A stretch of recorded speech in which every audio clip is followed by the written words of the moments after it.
కాకుండా మనకి ఈ ఈ ఉండవ ఈ ఇవాళ పరిస్థితి ప్రకారం 25 లక్షలు నేను మినిమం రేట్లు లెక్కేసుకుంటే వస్తుంది అనేది ఒక ఎక్స్పెక్టేషన్ పెట్టుకుని ఉండ. ఇప్పుడు కొబ్బరి చెట్టుకి మామూలుగానే ఈ సంవత్సరం 40 రూపాయలు 50 రూపాయలు కూడా అన్నాం. కాపు ఆ రకంగా తక్కువ అందుకోండి. ఏదైనా ఆదాయం లెక్కేసుకునే సరే చెట్టుకు 2000 అక్కడికి పోతుంది. ఒక్క 15 కిలోల దాకా అవుతుంది, 10 నుంచి 15 అవుతుంది. నేను మినిమం 6 కిలోలే లెక్కేస్తున్నాను. జాజికాయ కూడా అంతేనండి. చెట్టుకి ఒక 100 కాయలు లెక్కేస్తే కేజీన్నర అవుతుంది. చెట్టుకి 500 రూపాయలు ఎక్కడికి పోతుంది. దాంట్లో జాపత్రి కూడా వస్తుందండి, అది దానికి 2,500 రూపాయలు రేటు ఉంది. ఈ రకంగా ఇక్కడి నుంచి చేసామండి. ఈ ప్లాట్కి వచ్చేసరికల్లా ఒక 40-50 రకాల పళ్ళ మొక్కలండి. అంటే అన్నీ 2 మొక్కలు 1 మొక్క మన ఆ చెట్టు పెరిగే విస్తీర్ణాన్ని బట్టి మాకు ఇంట్లోకి సరిపడా మనం రెగ్యులర్గా తినేటువంటి ఏమో 2-3 చెట్లు ఎక్కువ వేసుకున్నాం. నార్మల్గా విదేశాల నుంచి వచ్చిన మొక్కలు అంటే బయట సంతతి వచ్చేసరికి ఒక్కో చెట్టే పెట్టుకున్నాం. అది పొన్నెట్టు ఉంటుందో కూడా కొన్ని చెట్లు మనం చూడాల, మొక్కను చూసి తెచ్చుకుంటున్నాం.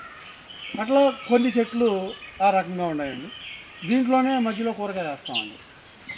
ఈ కూరగాయల్లో దుంపలు ఇప్పుడు ఈ తోటంతా కూడా కింద చిలకడ దుంప, పసుపు ప్రతి ఒక్కటి కంపల్సరీగా ఉంటాయండి. తోటంతా ఉంటాయి. అల్లం, ఏ ఐటెం కూడా మనం బయట నుంచి తెచ్చుకుని వండుకునేది ఉండకూడదు. మన తోటలో పండినయే మనం తినాలి.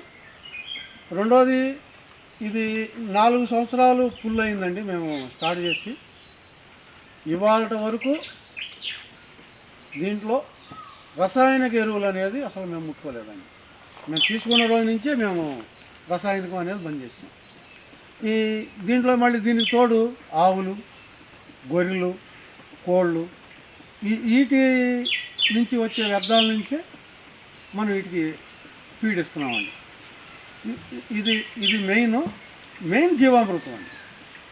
అన్నిటికీ ముఖ్యమైన జీవామృతం. ఆ జీవామృతంలోని ఇవన్నీ కూడా కలుపుతాం. వేస్ట్ అనేది పోకూడదండి. మన తోటలో నుంచి వేస్ట్ అనేది ఏది పోదు. ఎక్కడ చూసినా ఈ రకంగా ఉంటుందండి. ఇటు చూపించండి.